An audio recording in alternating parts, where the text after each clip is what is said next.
예, 황양수의 톡톡톡 두 번째 순서로 지금 DJ 독트린에서 여전히 벗어나지 못하고 개성공단 사태에 폐쇄 사태에 본색을 드러내고 있는 야당 이 이야기 좀 하겠습니다. 변대표 최근에 그 뭐 정동영 씨도 한마디 하고 안철수 의원도 한마디 하고 문재인 의원은 아직 말했습니까? 아니 했죠. 네, 최악의 경제, 최악의 외교 이렇게 나와서 뭐 셋 다 얘기는 비슷하는데 그러니까 한마디로 뭐 이 세 분이 주장하는 거는 DJ의 교조적인 햇볕 정책. 그러니까 어떤 경우도 뭐 북한이 미사일을 쏘든 테러를 하든 관계없이 우리는 계속 퍼줘야 된다. 여기서 한치도 지금 벗어나지 않고 있는 거죠. 우리가요 이제 좀 간단하게 이야기하기 위해서 DJ에 무조건 북한에 어떤 비가 오나 눈이 오나 쓰나미가 오나 퍼줘야 된다라는 정책을 DJ 독트린이라고 그렇게 좀 정리를 합시다. 이 DJ 독트린에서 여전히 한 치 앞도 못 나가고 있는데요. 이 사람들이 개성공단 폐쇄 사태가 왔는데 정상적인 국가 같으면 여야 정부가 힘을 모아서 이 국가적 위기에 대해서 대처해 나가자라고 하면서 북한의 핵과 미사일 때문에 부득이한 조치였다. 관련자들도 이 부분에 대해서는 다 협조를 해야 된다. 이렇게 말해야 정상인 나라 아닙니까? 일단 미국 같은 경우 지금 대선 레이스가 들어갔는데도 이 대북 제재 결의안에 대해서는 상원 양원에서 만장일치로 다 통과시켜 버렸거든요. 그런 문제들은. 그러니까 이른바 좀 국격이 되는 나라는 외교 안보 문제가 걸렸을 때는 여야가 당을 초월해서 협조하는 게 정상인데 우리는 정말 이 미사일이 어디로 떨어지겠어요? 당연히 지금 남한이 일타겟인데 그런 문제가 터졌을 때도 어떻게 하면은 대한민국 정부를 공격해가지고 이 정권을 흔들어 버릴까? 이게 지금 상당히 이제 야당의 주류가 돼 있는 거죠. 지금 북한의 이 핵과 북한의 장거리 미사일이 우리 남한을 겨냥한 게 아니라 미국을 겨냥한 거라고 희한하게 해석하는 사람이 있어요. 자, 한번 봅시다. 북한이 핵을 소형화, 경량화해서 장거리 미사일에 탑재해서 미국으로 쐈다 칩시다. 그 먼 거리를 날아가는 동안에 벌써 포착이 돼가지고 미국에서 요격해서 떨어져 버릴 겁니다. 그리고 그렇게 장거리를 갖다가 정확하게 북한이 정밀도를 가지고 미국을 쏴서 뭐 LA에다가 한 방 떨어뜨린다든지 이런 일은 거의 있기가 어려울 겁니다. 그렇기 때문에 북한이 핵과 미사일을 개발하는 것은 그야말로 한국, 일본 정도가 우리가 이거 완전 까딱 잘못하면 북한의 총알바지가 되겠다 하고 걱정을 해야 되는 부분인데요. 북한은 절대로 한국을 상대로 핵을 쓰지 않을 것이다 라고 생각하는 저런 막연한 낙관은 어디서 나왔다고? 아니 저는 그렇게 생각을 해요. 북한이 지금 이 정동영, 문재인, 안철수가 하는 행태를 보면은 북한이 핵을 쏴도 그때도 대한민국 정부를 공격하고 있을 것 같습니다.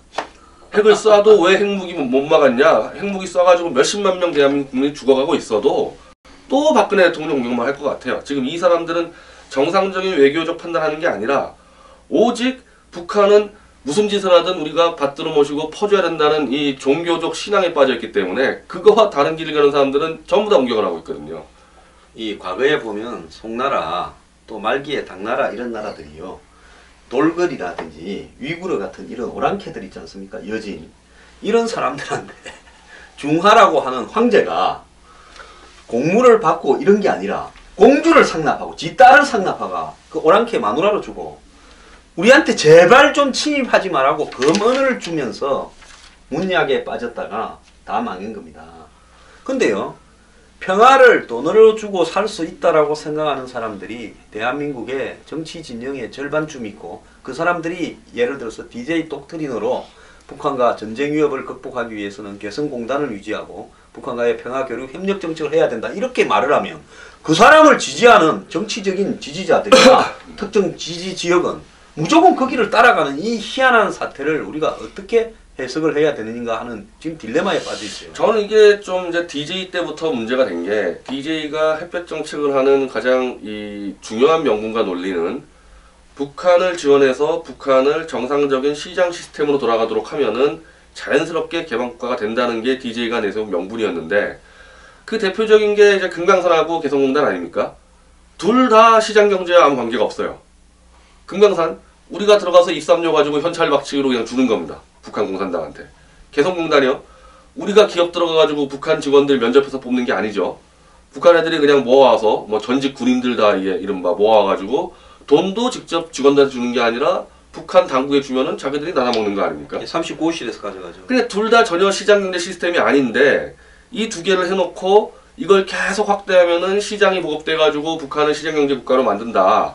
그 명분과 실제로 DJ 쪽이 취한 조치가 하나도 안 맞아 들어갔고 오히려 김정은, 김정일 세력의 이른바 자금줄만 만들어주게 된 거죠. 구소련의 스탈린 또 그 중국의 모택동 이런 사람들이요.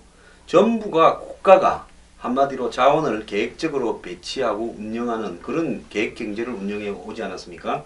일종의 국가 독점이죠. 근데 개성공단에서 이렇게 우리가 북한의 사람들 근로자들을 데리고 일을 하고 그 돈을 북한 정부에 주고 북한 정부는 한 8, 90% 떼서 39호실에 가서 김정은 개인 통치 자금이 되고 나머지 10% 20%만 근로자들한테 북한 화폐를 주는 이 부분이 북한 공산당의 국유화를 강화시키는 거냐 아니면 이것이 자본주의를 강화시키느냐 이거는 불을 보듯이 공산당의 국유화를 강화시키는 건데 이 부분을 TV에 나와서 북한 전문가들이 자본주의 씨앗의 맹화가 없어져 간다 이런 헛소리를 하고 있어요. 이미 드러났죠. 저게 자본주의가 아니라는 거는. 어쨌든 이 정부가 폐쇄한다 그랬지 개별 기업들 입장은 다르잖아요. 근데 바로 이 시설 이 자산들을 북한이 그냥 압수하겠다. 전혀 시장 원리가 아니라는 게 딱 드러나지 않았습니까? 자, 그렇다면 전 세계 어디에도 자유시장 경제의 영역에 있어서 자본주의의 영역에 있어서 기업을 하는 것은 투자를 하는 거 아닙니까? 자, 기업의 3대 요소가 뭡니까? 경제의 3대 요소가 토지, 노동, 자본이잖아요. 자, 북한 토지 위에다가 북한의 노동력으로 한국의 자본만 갖고 하는데 이 자본 중에 상당수도 정부가 빌려주는 겁니다.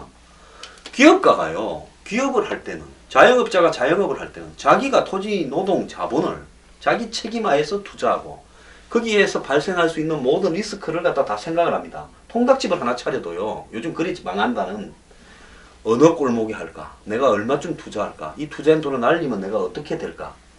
이런 걸 다 그리고 아르바이트생은 몇 명을 고용할까? 다 계산하고 판단해서 합니다. 근데 개성공단에 가서 이렇게 투자하는 부분이 이것이 자유시장 경제하고는 전혀 관련이 없기 때문에 제가 10년 전에요. 미국의 어떤 이 주요 정권의 전문가가 저한테 한 이야기가 뭐란가 하면 저것은 지정학적인 리스크라는 부분을 갖다가 전혀 고려치 않은 정말로 위험한 비즈니스인데 저 비즈니스에 나중에 한국 정부가 뒷감당을 어떻게 하려고 하느냐라는 이야기를 저한테 했습니다. 그렇기 때문에 저건 비즈니스라고 볼 수가 없다라는 거예요. 그 실질적으로 지금 북한이 개성공단을 저렇게 몰수해버리고 근로자를 출근 안 시켜버리고 그러면서 거기를 다시 군사도 지역으로 돌린다.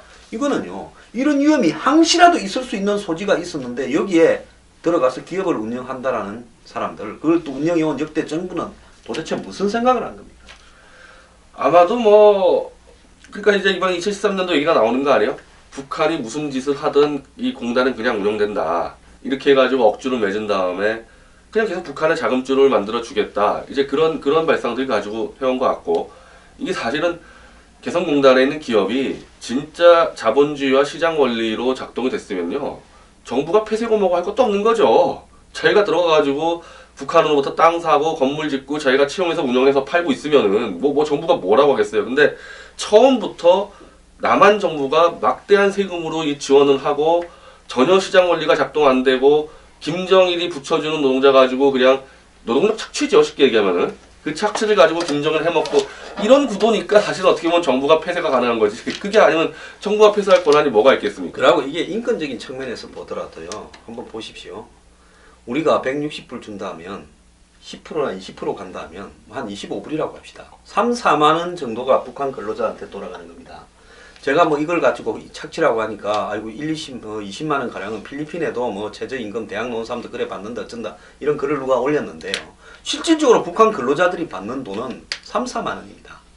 북한에서 워낙 일거리도 없고 먹을 거 살 수도 없고 지방에는 배급도 잘 안 해주고 이러니까 굶어 죽지 않기 위해서 나와서 일을 하는 것이지 이거야말로 북한의 정권에 의한 강제적인 동원에 대한 노동 착취를 대한민국의 기업가들이 하는 거와 정부가 또 거기에 도와주는 거하고 다를 바가 뭐가 있습니까? 그게 좀 처음부터 개성공단이 또 쉽지 않았던 게 이른바 이 현지 생산 문제 때문에 이게 북한에서 생산된 물건들 아닙니까? 그러니까 미국 쪽에서 이걸 사주지 않는단 말이죠. 수출이 안 돼요. 일단 이 미국이 주도하는 이 국가들한테는. 그러니까 그냥 저임금 노동 가지고 싸게 만들어 가지고 어디 중국 쪽에 넘기고 이거밖에 안 되니까 거기 들어간 기업이 성장하지도 않았죠. 이 자본주의나 시장 경제 원리면은 거기서 기업을 열심히 하면 성장했어야 되는데 성장한 기업 하나도 없지 않습니까? 그러니까 한국에 공장은 하나도 없는 사람이 70개 회사가 그냥 북한에 들어가 가지고 거기 만들어 놓은 시설에다가 북한 근로자 자기가 집어넣은 것은 일부 간단한 뭐 봉제라든지 무슨 임가공, 예? 뭐 의류, 섬유, 한국에서 이미 사라진 그런 산업을 거기서 한 겁니다. 자, 여기에 이제 하나 더 기가 찬 게요. 개성공단을 군사통제구역으로 선포하고 북한의 최강군들이 개성공단이 있어서 옆으로 다 빠졌는데 뒤로 이제 개성공단에 재배치되니 어쩌니 하는 이야기가 야당이나 전문가 입에서 기어나오고 있고 이 부분에 대해서 한국군도 그런 부분에 대해서 비상대처한다는데 이 부분에 어떻게 생각하세요? 현대전이라는 게 글쎄요 뭐 예를 들면 지금 우리가 북한의 미사일을 신경 쓰는 이유가 있는 거 아니에요? 예전에 6.25 때 무슨 북한 미사일 신경 썼나요? 탱크 신경 썼지. 이제는 전면전 들어온다는 개념은 이건 뭐 국방부에 있는 고위직 다 그렇게 얘기하는데 옛날처럼 개성에서 막 전차들 몇천 대가 그 문제가 사람 따라서 아니고 뛰어오고 미사일 초전에 날리고 특수부대 투입이거든요. 그 방사포 미사일 날려서 정신을 특수부대 한 초토화시키고 5만 그 사이에 명 들어오는 거예요. 네. 특수부대. 그런 전략인데 개성에 탱크가 있든 뭐 있든 전략적으로 뭐가 중요한 그러니까 이 문재인이나 이런 사람들이 계속 개성공단 때문에 북한의 이 최전방 정예군들이 다 사라졌다. 정말 이 혹세무민도 이런 혹세무민이 없는 거죠. 그러니까 지금 군사적인 문제도 국민을 속이고 있는 거고 자본주의와 시장경제와 아무 관계없이 김씨 일가의 돈 자금줄만 되어 있던 개성공단은 다 속이고 있는 거고 그걸 이제 폐쇄 이유도 속이고 있는 거죠. 폐쇄 이유도 핵미사일 때문에 폐쇄했는데 이것도 그냥 박근혜 정부가 다 덮어씌우고 있는 거고 근데 문제는 이런 부분들이 먹혀서 지금 개성공단 철폐 문제, 폐쇄 문제에 대해서 여론이 막 5대5쯤 가고 있어요. 이 문제에 대해서. 그리고 이거를 김정은이 충분히 알고 김정은 혼자 계산했다기보다 이 대남 공작한 사람들이 한두 명이 아니잖아요. 다 보고 했겠지. 다 보고 대한민국의 포털 보고 종편 보고 저런 놈들이 주도하는 여론이라면은 우리가 엎을 수 있겠다. 그거 알고 들어왔고 제가 말씀드린 먹혀 들어가고 있다니까요. 이게. 지금 2004, 5년에 개성공단 시작될 때 이 통일부 장관했던 이 개성동령이라고 그러는 정동영 전 의원 같은 경우에는 개성공단이 이 북한과 판문점에서 보면 남쪽으로는 서울까지 60km, 평양까지는 180km와 우리가 압도적으로 불리한데 개성공단이 그걸 가운데 딱 8km에서 차지하고 있어서 북한의 부대를 뒤로 미루었다 이러는데요. 요즘 장사포 사정거리나 방사포 사정거리가 60에서 한 80km 된다는 사실을 알고 있는지 모르겠어요. 그거 한 1, 2km 옆으로 가거나 뒤로 가거나 간에 아무 상관이 없는 겁니다. 지금 뭐 장사포들이 어차피 서울로 다 지금 겨냥하고 있는 상황이니까 개성공단은 하여튼 뭐 군사적 안보적으로는 아무 관계가 없는 건데 관계 없는 거 가지고 계속 지금 끌어다 붙이고 있는 거예요. 그리고 우리 군이 또 대응도 웃기는 거예요. 그 자리에 북한 군대가 개성공단을 다 헐어버리고 다시 부대를 건설해요. 제가 볼 때 저거는 김정은이가 한국 쫓아내고 그동안에 근로자 시켜서 이 일에 익숙해놨죠. 자, 시설이고 장비고 대부분 그대로 있지요. 그러면 전기만 넣고 물만 넣으면 돌아갈 거 아닙니까? 북한에 전기가 없다, 물이 없어서 저거 못 돌릴 거다. 웃기는 소리. 북한이 저기 뭡니까? 금강산 저기 뺏어가지고 현대가 운영하던 호텔이고 뭐고 다 뺏어서 지금 중국 자본 넣어가지고 쓰고 있지 않습니까? 근데 사실 우리가 이번에 이제 개성공단 문제가 나오는데요. 우리가 전면적인 안철수 씨가 잘 얘기했대요. 개성공단에 대해서 전면 조사한다. 물론 이건 박근혜 정부를 공격하기 위해서 하는 것 같은데 이건 좀 받을 필요가 있어요. 개성공단이 지금까지 어떻게 운영됐고 만든 상품이 도대체 어떤 식으로 유통되는지를 다 조사할 필요가 있어요. 왜냐하면 북한이 중국이랑 무역 규모가 90%입니다. 그러니까 중국이랑 먹고 사는데 이게 다 수입이에요. 북한이 중국 물품을 수입하는 건데 도대체 무슨 돈으로 저걸 수입하고 있는지 안 잡힙니다. 그게 공식 통계로. 그러니까 뭔가 밀수들이 막 왔다 갔다 하는 것 같거든요. 개성공단에서 아예 그냥 밖으로 나가지도 않고 뒤로 빠지는 게 많지 않나? 그랬을 수도 있어요. 그랬을 수도. 그러니까 그거 다 조사할 필요가 있다는 겁니다. 그냥 이게 나눠 먹게 한 다음에 이 밀수 시장에서 팔아서 현찰 만들어가지고 그걸로 비자금 만들었을 가능성은 상당히 높거든요. 왜냐하면 아까 말씀드렸지만 개성공단 원산지 가지고는 미국이 주도하는 글로벌 시장에 수출이 안 된단 말이죠. 그러니까 개성공단이 처음부터 삐걱거리기 시작한 게 원래는 그 당시 DJ 때는 클린턴하고 사이가 좋았으니까 개성공단 만들어 놓으면은 여기 있는 저가 상품을 메이드 인 코리아로 글로벌 시장에 내려고 그랬는데 이게 틀어져 버렸단 말이죠. 이게 핵폭탄 실험이 자꾸 걸리니까. 그러니까 개성공단 기업이 성장을 못한 거거든요. 그럼 그 도대체 만들어 놓은 물품들은 다 어디로 갔는지를 한번 다 조사할 필요가 있다. 제가 그 옛날에요, 박 대통령이 그 프로 야구장에 가서 한번 시구를 한 적이 있어요. 근데 박 대통령이 아식스를 신고 나왔다 해가지고 뭐 난리를 쳤습니다. 일본 뭐 이 상표인 아식스를 어쩌고 저쩌고. 그래서 제가 그때 좀 조사를 해서 삼덕통당이라는 업체가 개성공단에 가가지고, 예? 그걸 갖다가 제조해서 그렇게 해서 OEM 형태로 납품한 거다라고 이야기해서 그걸 박 대통령이 아식스 신고 왔다고 시끄럽던 사람들이 다 조용해진 적이 있었는데 그런 겁니다. 자, 여기서요, 이 지금 앞으로 북한이 지금 이 사태 이후에 어떻게 나올 거라고 보고 있습니다. 더 도발하겠죠. 첫 번째 도발이 제가 볼 때는 김정은이 만족을 할 수준까지 된 것 같아요. 지금 남한 여론이 5대5라면은 지금 같은 경우는 9대1 나와야 되거든요. 이 김정은 규탄이 9가 나온 영상인데 5대5다 대만족을 할 거고, 이런 상황이면은 연평이나 어디서 또 도발 뭐 DMZ나 도발 한 두세 번만 더 하면은 이걸 가지고 이 당연히 북한을 규탄해야 되는데 그렇게 안 가고 이거 봐라 전쟁이냐 평화냐 해가지고 또 대한민국 정부를 공격할 거란 말이죠. 당연히 도발 들어오겠죠. 자, 지금 뭐 테러와 도발이 병행해서 들어올 건데 그때도 대통령 지시받고 대응할 겁니까? 관료나 군수뇌부님들한테 제가 좀 묻고 싶습니다. 자, 테러나 도발이 들어오면 어떻게 해야 되겠습니까? 지금은 사실은 이제 현대전이 여론전 아닙니까? 그래서 이제 북한에 비해서 우리가 굉장히 불리한데, 저기는 여론이 통제돼 있고 우리는 여론이 고삐가 풀려 있는데 그게 정상적인 자유민주주의 국가의 여론이 아니라 특정 세력이 주도해서 대한민국을 무너뜨리려는 세력들이 주도하는 여론이기 때문에 뭐가 터져도 항상 대한민국에 불리하게 간단 말이죠. 이게 계속 반복된 문제입니다. 자, 저는요, 딴 거는 몰라도 안보는 보수, 경제는 진보라던 안철수 의원이 지난번에 이효희 여사 앞에 가서 DJ의 대북 통일 노선을 따르겠다라고 이야기했을 때 우려가 됐는데, 이제 개성공단 사태가 발생하니까 안철수 의원도 거기 붙고 있어요. 어떻게 봅니까? 이게 김대중이라는 사람이 처음에 햇볕 정책을 가지고 클린턴 정부와 협의할 때랑 나중에 진행됐을 때랑 앞뒤가 안 맞아 버렸어요. 아까 말씀드린 대로 분명히 시장주의를 보급하겠다는 자세로 클린턴 정부와 협의돼서 사실 클린턴 정부하고 다 협의해서 진행했거든요. 나중에 근데 핵폭탄을 만들겠다는 게 드러나지 않았습니까? 그랬을 때 이제 이른바 저 클린턴 정부의 외교 담당했던 올브라이트 국무장관이 퇴임하고 DJ를 만나서, DJ가 근데 그때도 너무 자랑한다는 거예요. 와, 이 남북관계 이렇게 만들지 않았냐. 핵폭탄을 만들고 있는 게 이게 드러났거든요. 근데도 올브라이트 국무장관한테 개성공단 자랑하고 금강산 자랑하고 그래서 올브라이트 장관이 핵폭탄은요? 물어봤단 말이죠. 그럼 DJ가 그건 만들면 안 됩니다. 그렇지만은 우리가 북한에게 계속 신뢰를 보여줘야 됩니다. 그러니까 딱 이거예요.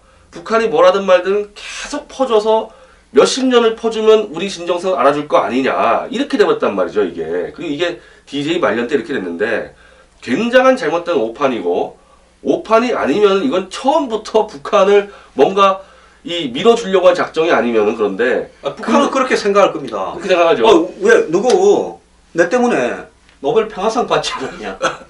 예? 북한은 그렇게 생각을 할 거예요. 밀어줬다고 또 생각을 할 겁니다. 그러면 그 DJ의 그 잘못된 마지막 판단을 안철수라는 새정치한다는 사람이 그대로 따라가고 있다? 이건 판단력도 없는 거죠. DJ 자서전을 보세요. DJ 자서전만, 이건 DJ가 얼마나 본인이 미화해서 썼겠어요. 그것만 봐도 DJ가 얼마나 이 햇볕 정책분에서 앞뒤가 말이 바뀌고 완전히 패착으로 갔는지 그 책만 봐도 다른 참가자 없이 다 나오거든요. 그런 것도 안 읽고 새정치한다 그러고, 그러면 안보는 보수란 말도 하지 말던지. 또 그 얘기들은 꼭 그 표창원도 그렇고 김종인도 그렇고 이거 툭하면 안보는 보수라 그래놓고 DJ하고 똑같이 간단 말이에요, 이 사람들. 자, 이 세상에요, 절대적인 진리는 없습니다. 제가 DJ 대통령이 현직에 있을 때 이 DJ 특보도 하고 새천년 민주당의 당무위원을 했는데요. 그때 제가 당무회의나 특보단 회의에서 이런 이야기를 했습니다. 세상에 올마이티, 전지전능한 것은 없다. 뭐든지 잘못될 수 있고 틀릴 수 있고 DJ조차도 틀릴 수 있다. 왜 우리 당은, 특보는 DJ가 틀릴 수 있다는 걸 전제로 하지 않고 모든 것을 그냥 시키는 대로만 따르느냐. 이런 이야기를 제가 공개 회의에서 분명히 했어요. 자, 지금 야당이, 자, DJ가 이 북한을 방문해서 한 것이 2000년입니다. 그로부터 16년이 흘렀습니다. 그 사이에 2006년부터 핵실험을 해왔고 그 뒤부터 미사일을 발사해 왔습니다. 장거리 미사일을요. 그렇다면 그 뒤에 어마어마한 도발들을 계속해 왔습니다. 그렇다면 이것이 틀렸다라고 하면서 이것을 왜 시정하지 않고 신주 단지 모시듯이 받들고 앉아서 이걸 깔고 있습니까? 언젠가는요 국민들이 심판할 날이 있을 거라고 봅니다. 감사합니다.